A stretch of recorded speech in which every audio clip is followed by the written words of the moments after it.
Yon, magandang araw po sa inyong lahat mga tol. Ngayon po ay February 3, 2026 at pag-usapan po natin ito pong naging pahayag ni Ombudsman Boying Remulla kahapon kung saan partikular niyang pinangalanan ang mga senador na sina Joel Villanueva, Mark Villar at Chis Escudero na mukhang maluluto na po yung kaso, no? Mahihinog na ang kaso. Ibig sabihin niyan, baka kakitaan po ito ng probable cause at eventually maisampa sa Sandigan Bayan. Pero ang tanong, kailan kaya iyon mangyayari? Ayaw na po nating matulad ito doon po sa naging press conference at sa kapangako nila noong December na by 15 of December, may mga makukulong na po na mga big fish. Pero hindi po nangyari. Understandable naman yun, ano? Kasi talagang merong prosesong sinusunod. Ang kailangan lang talaga, iwasan yung tiyak na petsa dahil pag hindi nangyari, masisisi. No? Kaya pag-usapan natin ngayon ito, sila ba ay susunod na kay dating Senador Bong Revilla sa kulungan? Kasi sa ngayon, nakakulong na po. Ito pong si former Senator Bong Revilla dyan po sa Quezon City Jail, kaugnay po ng mahigit sa 90 million pesos na pondo po ng flood control na di umano'y kanila pong minalverse. Ibig sabihin, inappropriate po nila para sa kanilang personal na interes ang halagang nabanggit ayon po sa akusasyon. Malversation of public funds through falsification of public documents ang kinakaharap po na kaso nito pong si former Senator Bong Revilla at ng iba pang mga di umano'y kasabwat niya, at yan po ay no bail recommended. At dahil nga po dyan, ang malaking katanungan sa atin, kailan kaya susunod sa kulungan itong tatlo na ito? At may mga nagtatanong, bakit hindi kasama si Senator Jinggoy Estrada dito po sa ating pinag-uusapan? Ayoko naman pong mag-imbento ng kwento, no? Kasi tayo po ay laging nakabase sa balita. Hindi naman kasi nabanggit si Senator Jinggoy Estrada dito po sa balitang ating pong pag-uusapan.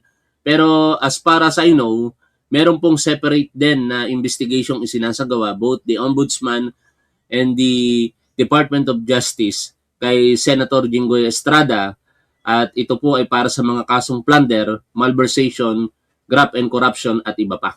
Ngayon, basahin po natin ang shared post ng Batas PH. Shoutout po sa inyong lahat mga tol. Huwag nyo sanang kalimutang mag-like. Naka-like na ba kayo? Like na po at kumukuunti na po yung manonood ni Top 1, kaya sa pamamagitan po ng inyong like, baka dumami pong muli yung mga manonood ni Top 1. Batas PH, shinare po nito ang balita. Villar, Escudero, Villanueva, kakasuhan na ng Ombudsman. Ombudsman Jesus Crispin Boying Remulla revealed that the filing of cases against Senators Mark Villar, Joel Villanueva, and Francis Chis Escudero is now underway as his office is set to wrap up the preliminary investigation into their alleged involvement in the flood control anomalies. Remulla earlier said that the charges to be filed against high-ranking government officials and their alleged cohorts before the Sandigan Bayan will include malversation and graft. Alam niyo, parang hindi uso ngayon ang kasong plunder, ano? Pero may mga plunder na iniimbestigahan kaugnay ng mga personalidad din na ating pinag-uusapan. Pero mas nakatutok ngayon ang ating gobyerno sa kasong malversation. Bakit po? Napakahirap po kasing patunayan ang kasong plunder. Parehas lang naman halos ang penalty niyan. Ang malversation po kasi ay penalty reclusion perpetua din kung ang amount na involved ay mahigit sa 8 milyong piso. Sa plunder, at least 50 million pesos No? Saka kailangan mapatunayan mo talagang nagkamal ng kayamanan, at least 50 million pesos ang akusado para ito ay makonvict sa kasong plunder. Dito sa malversation, sapat na minalverse o ginamit para sa ibang bagay yung pondo para sa proyekto ng gobyerno. At kung ang halaga, uulitin ko lamang, ay mahigit sa 8 milyong piso, no bail recommended po yan, walang piyansa. Pakinggan natin ang balita, kaugnay po niyan, ano? Ito. Ay, dito pala. Mahihinog na umano para maging kaso ang nasa 12 iniimbestigahan ng Ombudsman kaugnay pa rin sa manumalyang flood control project. Kasama rito ang investigasyon kina Senador Mark Villar, Cheese Escudero at Joel Villanueva. Nakatutok si Salima Refran. Sa mga naghahanap ng matataas na opisyal sa mga pananagutin kaugnay ng flood control scandal, sinabi ng Ombudsman na tahimik na gumugulong ang investigasyon sa ilan sa kanila. We have around 12 very, very ripe cases or investigations that are about to ripen into cases. 12 Hinog na, no? Maluluto na. Pero sana yung pagluto na yan, hindi katulad ng pagluluto na ginawa ng Duterte administration laban kay dating senador at ngayong kongresista Leila de Lima. Kasi gawa-gawang kaso eh.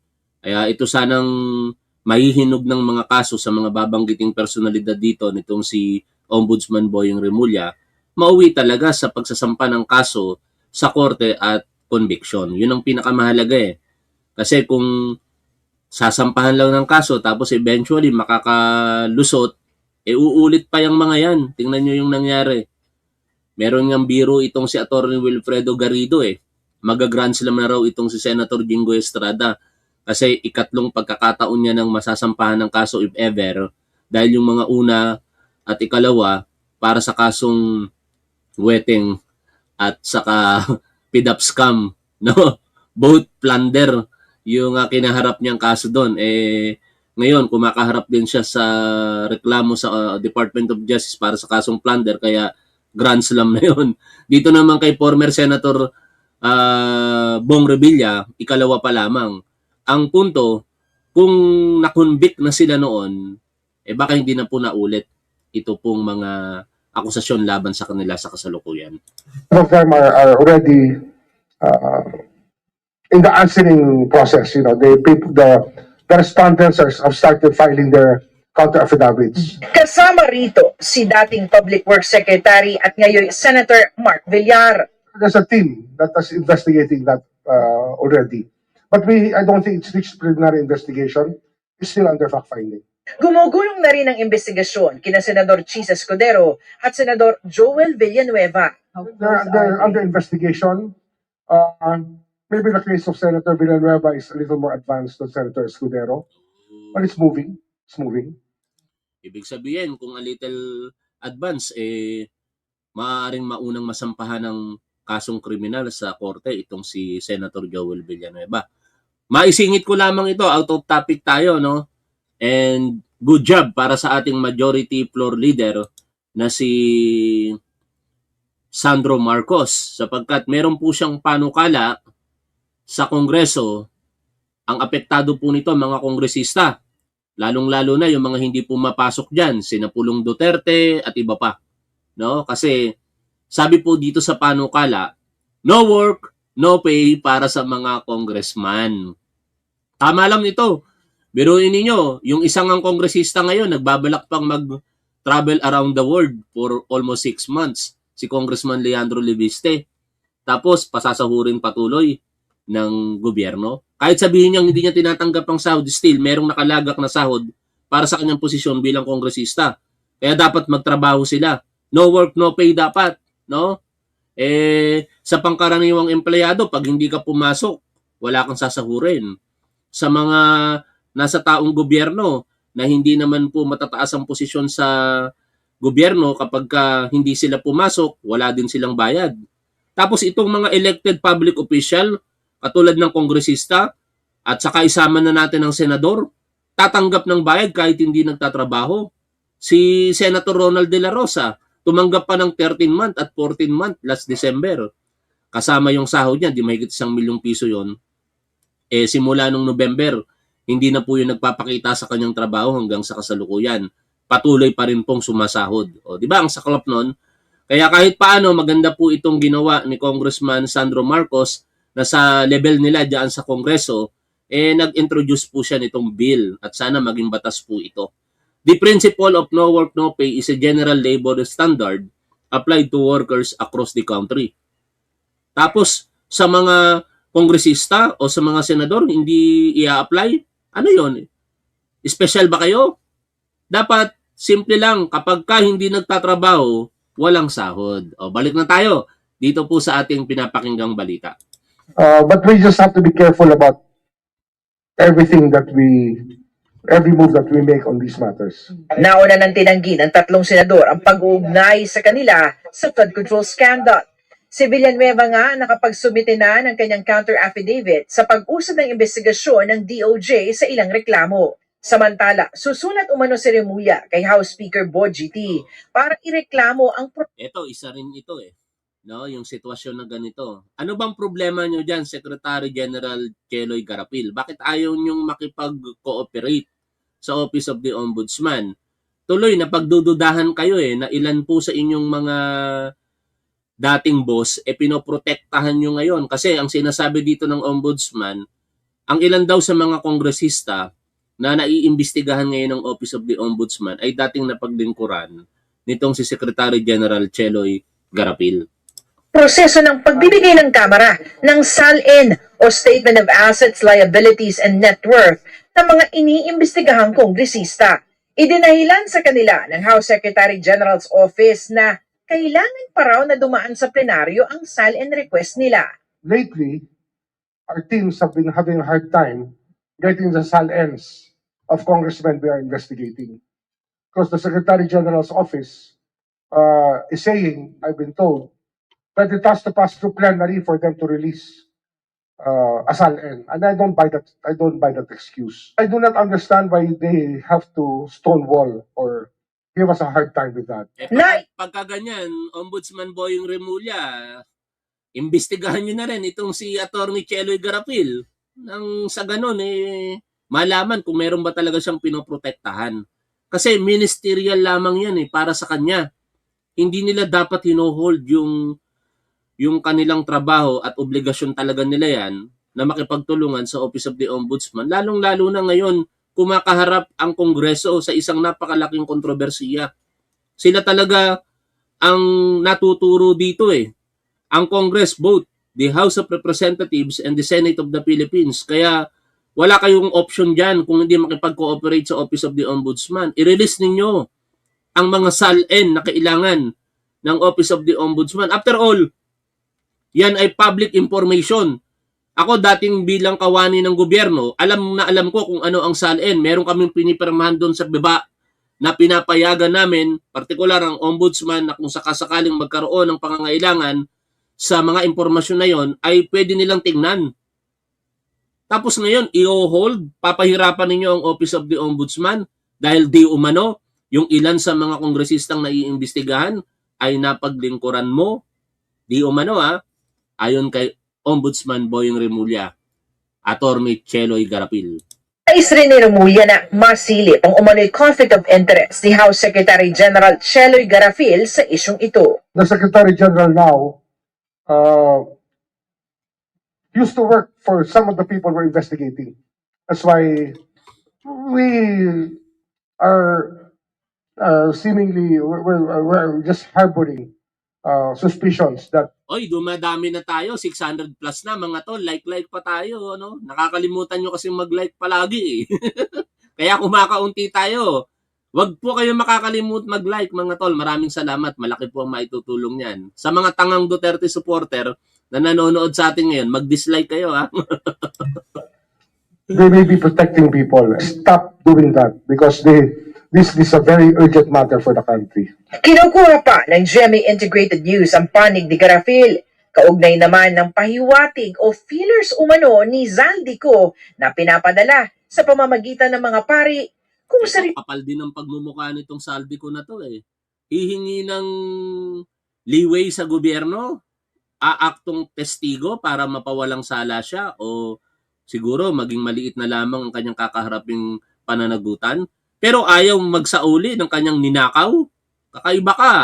Kaya tuloy na pagsasabihan ka ni Ombudsman Boyong Remulla pinusuan niya ay kailangang mag-restitute o magsoli siya ng perang nakuha umano sa gobyerno. It's a significant amount of money. Billions. Billions, of course. Ano, makikipag-usap ka, wala kang kasalanan, tapos, Panoorin natin yung kabuuan niyan. So, sir, yun nga, can you tell us in Tagalog? sige. Sir, yung naging pakikipag-ugnayan allegedly ng kampo po ni Zaldico sir. Merong may kaibigan ako na kaibigan ng mga pare. Ang kapal na mukha nitong Saldico na to eh. Bilyon-bilyon ang di umano ninakaw sa pondo ng bayan tapos ayaw magsauli ng mga ninakaw niya di umano. Tapos, sir, At meron daw kaibigan si Saldico na pare na kasama sa kakausapin. Yeah. tapos sir, you asked for, Kasi nanggaling daw si Saldico sa seminaryo na he was a seminary. So, kung classmate niya na naging pare, nag-broach ng idea. Pero pangatlo na itong kausap ko parang third source na. Pangatlong tulay na yun. so mukha talagang nakikipag-ugnayan para Hindi ko alam. Sa akin kasi, kung pwedeng pag-usapan na. Kasi, limitadong oras natin dito. Dapat matapos kapag yung ganitong problema. Kasi, bitin na bitin ang bansa natin. Nasa bingit tayo ng kahirapan dito pag hindi natin inayos ito. Totoo yan. Bilyon-bilyon ang pinag-uusapan dito mga tol. No? Tapos, hindi maa-address. Baka sa susunod, wala ng pondo ang Pilipinas dahil sa mga balasubas kung tawagin ng ating Pangulong Bongbong Marcos. At marami ang mga balasubas, di umano. Ilan sa mga di umanong balasubas, itong nakikita po ninyo. Kasi sila yung naaakusahan eh. Ito nga pong pamilya Villar ngayon, meron ding kinakaharap na malaking problema. Kasi ang Securities and Exchange Commission ay naghain ng kasong kriminal sa kanila. Ay nakakatawang isipin no? At nakakainis na ang daming mga senador ngayon, kasaysayan yata talaga ito sa 20th Congress na involved sa iba't ibang kontrobersiya. Panoorin po ninyo ang balita kaugnay po niyan. Sinusuri ngayon ng Department of Justice ang mga reklamong market manipulation, insider trading at iba pa laban sa Villar Land Holdings. Kasama sa pinangalanan sa reklamong isinampa ng Securities and Exchange Commission ang padre de pamilya ng mga Villar na si dating House Speaker at Senador Manny Villar at ang kanyang mga anak na kasalukuyang mga senador. Nakatutok si Maki Pulido. Pinag-aaralan na ng Justice Department ang inihaing kasong kriminal ng Securities and Exchange Commission laban sa Villar Land Holdings Corp, mga kadikit nitong kumpanya at mga opisyal ng mga ito. Dahil yan sa di umano'y pagsisinungaling para kumita ang kanilang kumpanya at panluloko para maengganyo ang publikong bumili ng company shares batay sa peking impormasyon. When cases are filed here, it is not immediately for preliminary investigation. We still have to go through study and scrutiny by the panel to determine whether it is appropriate already to conduct a preliminary investigation. Kasama sa mga inireklamong opisyal ng Villar Land ang chairman nitong si dating House Speaker at Senator Manny Villar, kanyang asawang si dating Senator Cynthia Villar at mga anak kabilang sina Senator Camille at Mark Villar bilang mga direktor ng kumpanya. Grabe no mga tol. Bilangin nga natin kung sino-sino ang mga senador na sangkot sa kontrobersiya ngayon. Si Senator Jinggoy Estrada, Senator Mark Villar, Senator Joel Villanueva, Senator Chis Escudero, Senator Camille Villar, Senator Bato de la Rosa, Senator Bongo, 7 na. Tapos, merong issue ng paglabag sa Omnibus Election Code, itong si Senator Rodante Marcoleta. At kahapon, nakakahiya yung kanyang pinagagawa sa harapan po ng publiko. Harap-harapan niyang pinagtatanggol ang China.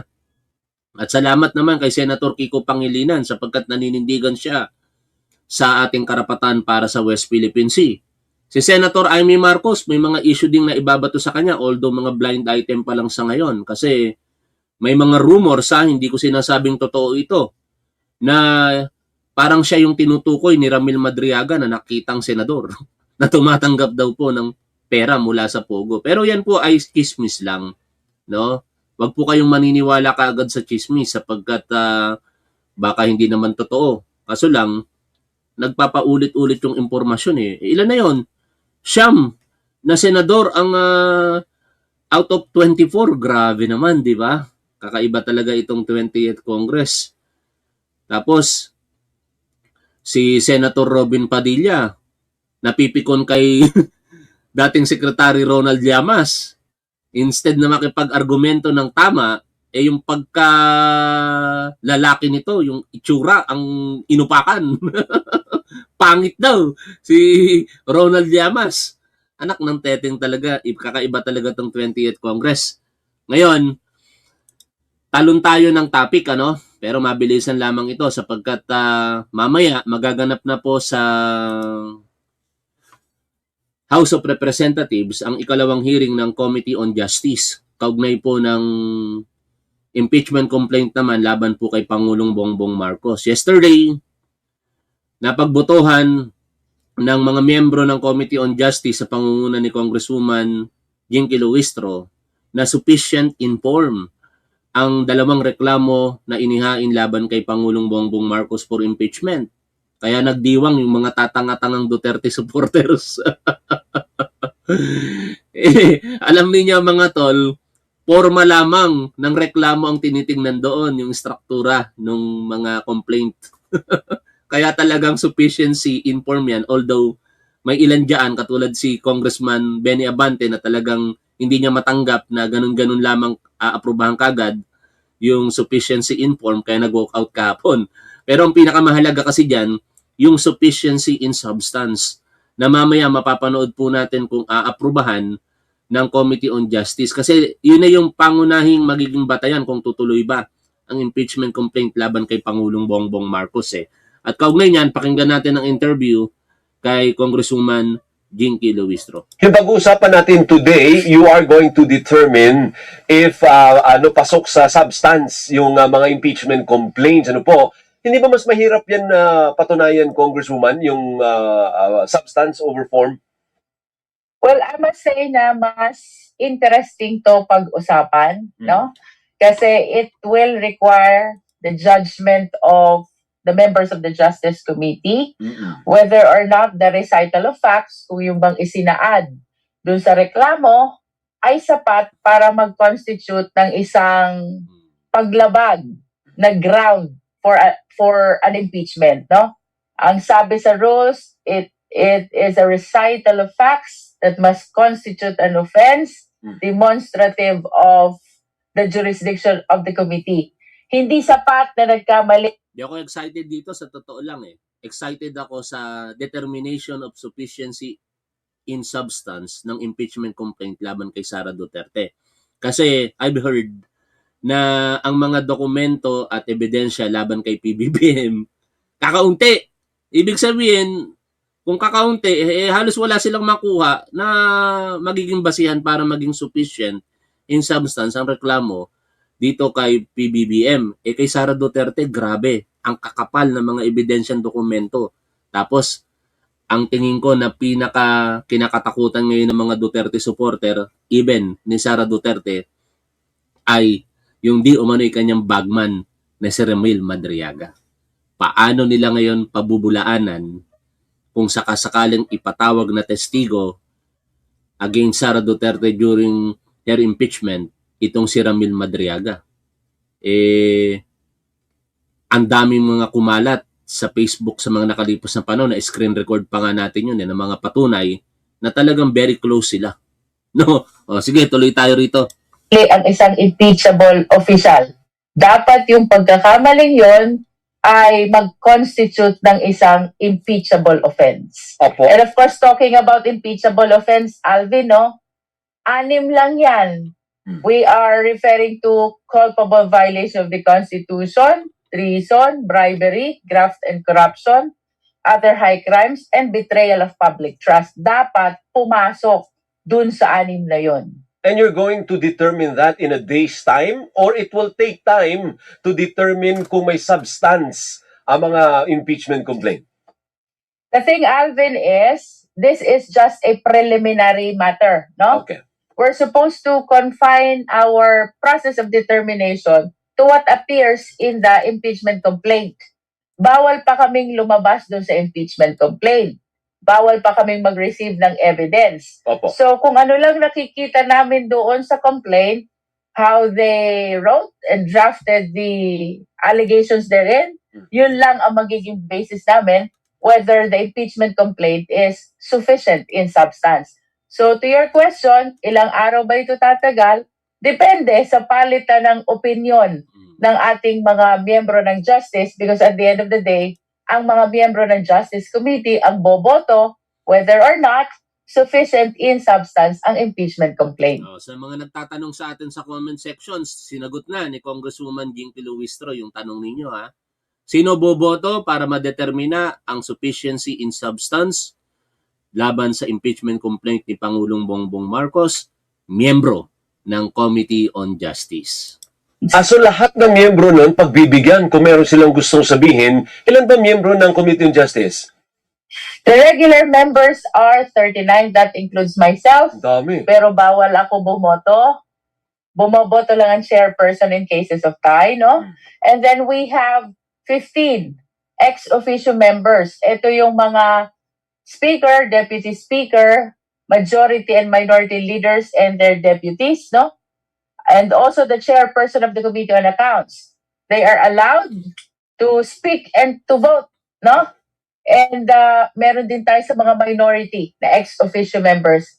I think if you will include the 15, that will be 39 plus 15, no? 64. Tapos yung hindi, correct, kung present lahat. Tapos yung ex-officio na hindi makakarating, they can deputize a non-member. So depende really on the attendance of the Kongs on a given or particular hearing day. So lahat yun pwede magsalita. Mahaba-haba yun kung lahat yun Yeah. mag-interpellate. Yes, that is why meron tayong draft rules. Nililimit namin yung kanilang manifestation to 5 minutes. Kung kulang pa yon, kailangan nilang maghintay ng kanilang second round, no?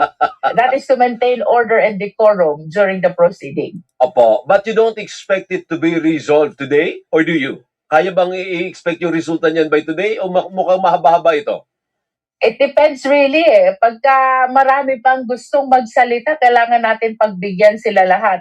After all, this is a very important process, kaya dapat ma-ventilate lahat ng issues na gustong i-raise ng mga members ng Justice Committee. Okay, so ipagpalagay natin na approve, ano po? Hindi ko po sinasabing aprubahan na, ipagpalagay lang natin na approve, what happens? At kung hindi man ma-approve, what happens? Okay, remember kahapon, parehas na declare na sufficient in form. Correct. Ang De Jesus Ay, maraming salamat, Grace Balyangka, sa inyong pong membership sa ating YouTube channel. complaint at saka ang Masa et al. Complaint, no? On the assumption na ma-declare sila na sufficient in substance as well, no? We will proceed to step 3. Yung step 3, mag-issue na tayo ng notice sa respondent to file an answer. Opo. And then, from the answer, Yan yung inaantay ko eh. Kapag kay Sara Duterte na. Kasi dito mga tol, wala ito. Pretty sure ako na hindi ito magtatagumpay kay Pangulong Bongbong Marcos. Pero kay Sara Duterte, darating talaga yung punto na aabot ito sa committee hearing kung saan magpapakita na ng sagot ang kampo ni Sara Duterte na hindi nangyari last year kasi kinwestiyon nila yung proseso eh. Kaya technicalidad lang yung naging resulta ng desisyon ng Korte Suprema and not absolving her from any liability. Ibig sabihin, sa madaling paliwanag, hindi natakel yung mga binabatong issue kay Sara Duterte. Nanatili yung tanong na walang kasagutan. At ngayong taon na ito, malalaman na natin ang mga kasagutan sa mga katanungan at akusasyon laban sa kanya. Same way with this complaint sa ating Pangulo. Kung merong sapat silang basihan dyan, edi haharapin din niya ng ating Pangulo at makikita din natin kung ano-ano man ang depensa ng ating Pangulo sa mga akusasyon ng Makabayan Black at saka nitong si Atty. De Jesus. Kasi silang dalawa yung nag-file ng reklamo sa ating Pangulong Bongbong Marcos for impeachment last week. diyan po sa House of Representatives. Pwedeng mag-file ang complainant ng reply. And then from the reply, pwede ulit sumagot ang respondent ng rejoinder, no? Kasabay niyan, submission na rin ng mga evidences, and in cases there are affidavits and counter-affidavits, kailangang panumpaan before the Justice Committee. That is our step 3, no? Ngayon, kung ang determination of sufficiency in substance is in the negative, ang sabi, Ito na, yung tanong nung isa dyan na nanonood sa atin. Pakinggan po ninyo ang sagot ni Congresswoman Jinky Lovistro. for example, ng members ng justice, hindi sila sufficient in substance. That will be equivalent to dismissal of the impeachment complaints. Bye-bye! Ganun lang yung kasimple. Ano? Pero ako di ako natatakot kahit makitaan ng substansya ng Committee on Justice kasi meron namang due hearing diyan na mangyayari. At doon makikita natin na wala talagang kasalanan si Pangulong Bongbong Marcos. Kayo, mga Duterte supporter, kaya nyo bang sabihin during hearing na wala talagang kasalanan si Sara Duterte? O, magkakaalaman tayo ha. Kasi ngayon, talagang tuwang-tuwa kayo. Sufficient informed ang impeachment complaint laban kay PBBM wala pa nga dun sa determination ng sufficiency in substance kaya di pa natin alam kung matutuloy yan. Pero kay Sara Duterte, both positive yan.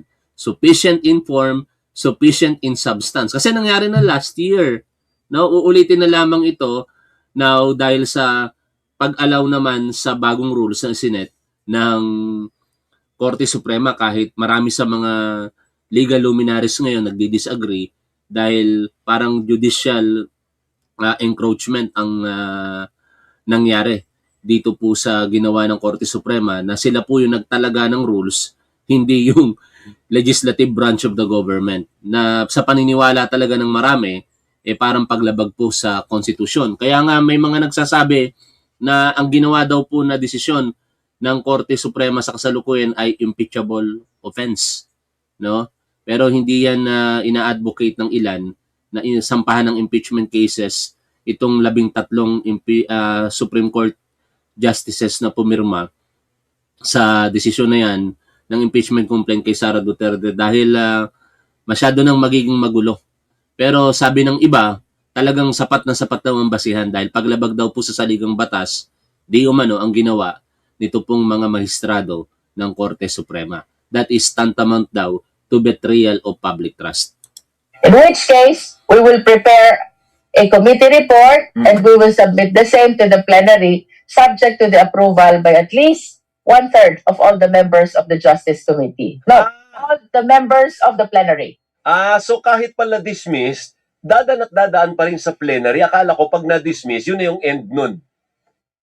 Lahat ng actions ng committees actually, Alvin, ay dumadaan sa plenary. No? Ayun. As a matter of fact, if I may continue, Opo. the determination of non-existence of or insufficiency of substance na nilalaman ng committee report, kaya pa yung i-reverse ng plenary if they will vote against the committee report by at least 1/3 of all the members of the plenary. No? So, ulitin ko.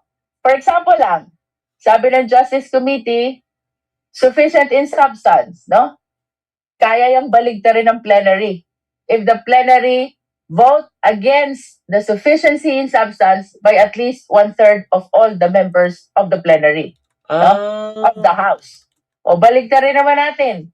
Sabi ni Justice Committee, walang or insufficient in substance siya. Pwede ulit siyang baligtarin ng plenary by a vote of at least 1/3 of all the members of the House. Ibig sabihin, mas makapangyarihan ng plenary kumpara sa komite. That's correct. Parang ganun. That's correct. That's correct. Lahat ng decision ng Justice Committee is subject to the approval of the House of Representatives by at least 1/3 vote of all the members of the House. Okay. Ngayon, doon naman. Yan malinaw na yan. Pero syempre, kapag hindi na kinakitaan ng substance yan sa committee level pa lang, formality na lang yung sa plenary. No, ganun na yon. Hindi na yan hahantong pa sa mababaligtad pa. doon pa lamang sa bilang ng Committee on Justice Congressman, makikita na kagad natin yung puwersa ng magiging puwersa sa plenaryo.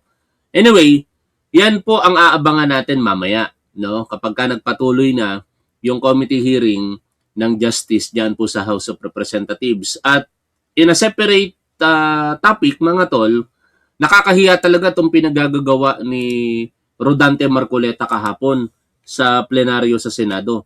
Panoorin po ninyo ito. Kaya po nagiging importante na kailangan po natin munang pag-aralan hanggang saan eksakto pong coordinates ba ng ating West Philippine Sea. Dito po sa binabanggit nating mga Yung mga bumoto kay Rodante Marcoleta, anong nararamdaman nyo ngayon? Na yung binoto ninyo parang tuta ng China na todo tanggol sa interes ng China instead na interes natin ang ipinagtatanggol. Ano nararamdaman ninyo, mga bumoto kay Rodante Marcoleta? batas na ngayon, kung titingnan natin, hindi po natin sila magagamit, Mr. President. Kaya napakahirap po ngayon nating sagupain yung mga pananaw na parang may nag-aangkin. Parang hindi abogado itong si Marcoleta. Kasi alam niyo mga tol, parang hindi niya alam yung batas. No? Hindi ako abogado pero nabasa ko sa isang abogado, mamaya i-share ko sa inyo, na mukhang hindi alam ni Marcoleta bakit niya kino-question itong sitwasyon na ito samantalang matagal na itong itinatadhana mismo ng ating batas. At lalong-lalo na nung kampihan tayo sa Arbitration Award noong 2016. Ng atin, pero hindi pa natin ma-define kung ano talaga yung atin. Kaya po dito ako nagsisimula, Mr. President. Mr. President, if I may be allowed, again, I don't see the point.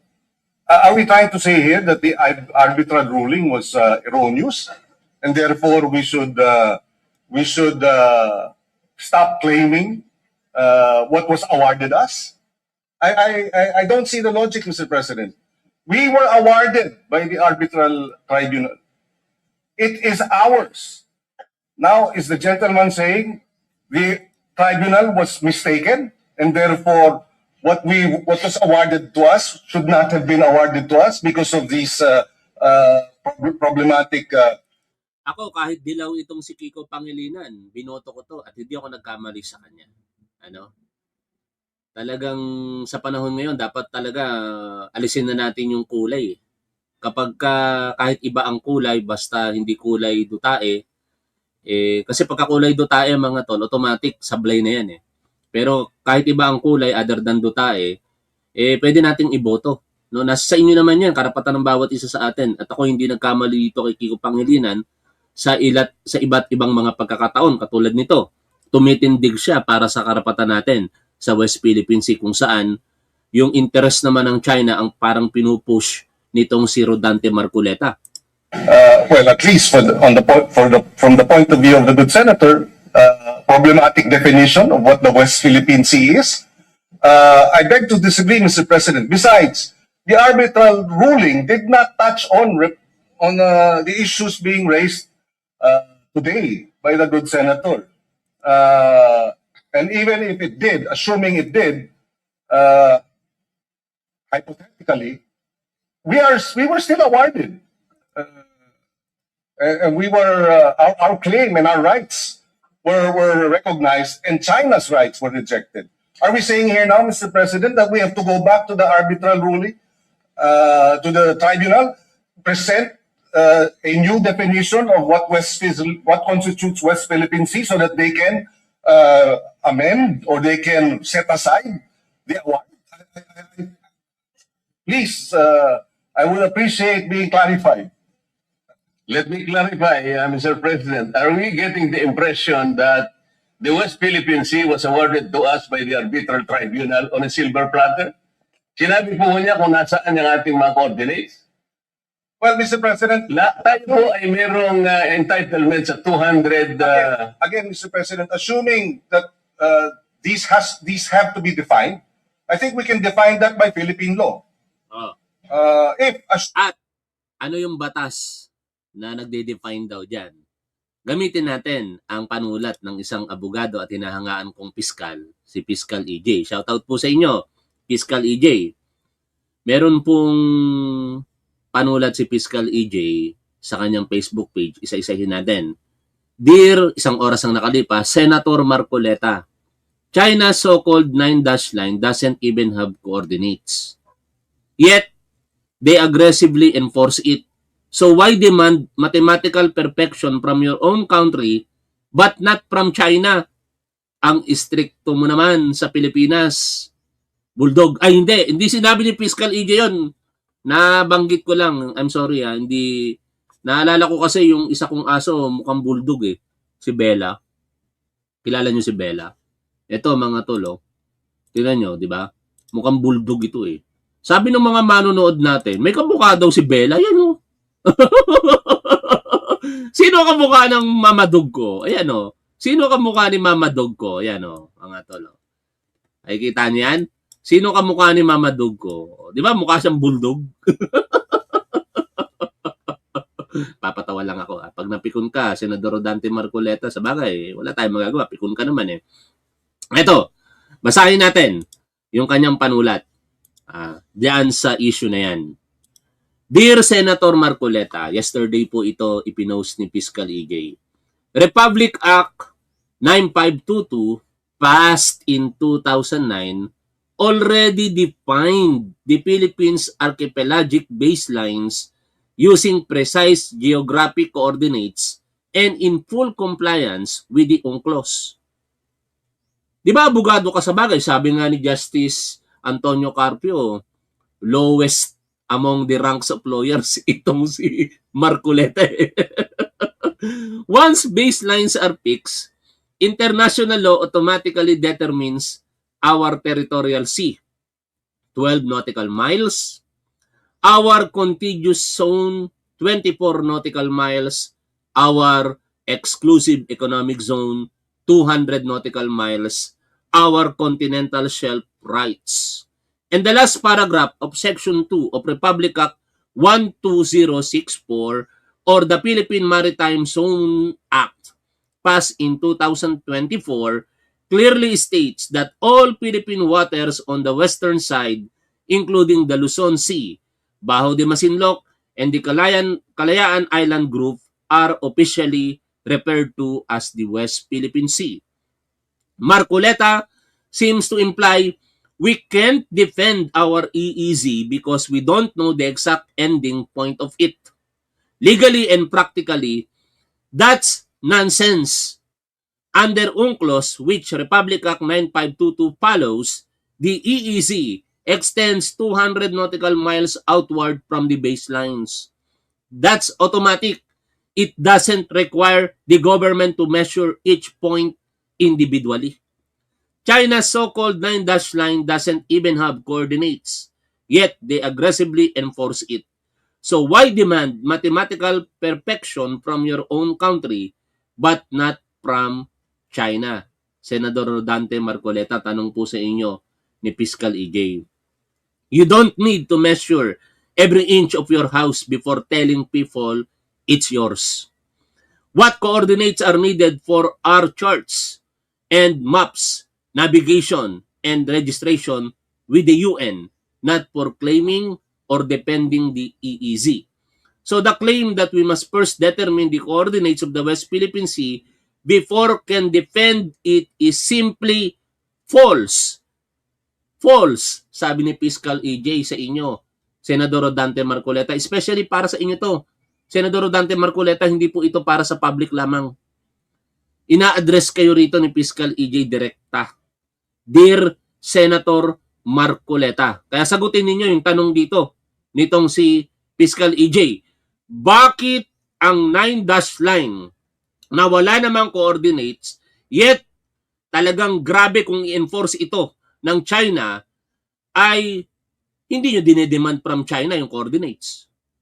Tuloy ko po, yung binabasa natin. To repeat, the extent is already determined by our own laws. Abogado pa naman kayo. Tapos hindi nyo alam itong Republic Act 9522 at Republic Act 12064. Senador Rodante Marcoleta. Opinion ko yon, hindi po sinabi yon ni Fiscal EJ. Baka mamali kayo And by international law. So stop pretending. Ani pa dito nitong si Fiscal EJ. Geography is the problem. It's not the map, it's the spine. O, Senador Rodante Marcoleta, Mama Dog, tingnan nyo mga tol. Tingnan nyo yung pagkakaparehas. No? Nasaan na ba yun? Ito Oh. Si Mama Dog yan. Si Mama Dog. Tapos, si Senador Dante Marcoleta to. Ito, mahal na mahal ko tong aso ko na to. Mama Dog ko yan eh. Bella ang pangalan niya. Mama Dog, Bella. Makikita ko doon sa CCTV. Mama Dog, Bella. Ito, si Rodante Marcoleta to. Hindi ko mahal yan. Busit ako dyan. Hanggang dito na lang mga tol. Maraming salamat po sa inyong lahat. Lagi po nating tandaan kung ano po ang tama at dapat, doon po tayo. Keep safe. See you always. Shout out po sa inyong lahat. Bye for now mga tol.